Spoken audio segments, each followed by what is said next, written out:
தியாகராஜர் தன் வீட்டு திண்ணையில் அமர்ந்து ஸ்ரீராம ஜபம் செய்து கொண்டிருந்தார். அப்போது ஒரு வயதான தம்பதியர், அவர்களுக்கு 2 உதவியாளர் அனைவரும் அவரிடம் வந்து, நாங்கள் வடக்கே இருந்து ஒவ்வொரு ஆலயமாக தரிசனம் செய்துவிட்டு கால்நடையாக வருகின்றோம்.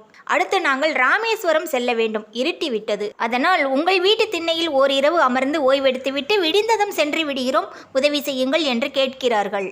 பாகவதர் அதற்கு சம்மதித்து அவர்களை திண்ணையில் அமர செய்துவிட்டு தனது மனைவியை அழைத்து அவர்களுக்கு நீர் கொடுக்க சொல்லி, அவர்கள் உண்பதற்கு உணவு ஏற்பாடு செய் என்று சொல்கிறார்.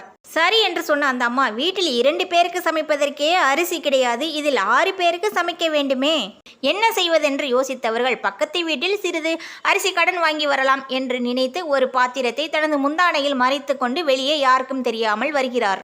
இதை கவனித்த முதியவர், அம்மா, எங்களுக்காக நீங்கள் சிரமப்பட வேண்டாம், எங்களிடம் சிறிது தேனும் தினை மாவும் உள்ளது, அதை தருகிறோம், ரொட்டி தட்டுங்கள், அனைவரும் பகிர்ந்து உண்ணலாம் என்று சொல்கிறார்.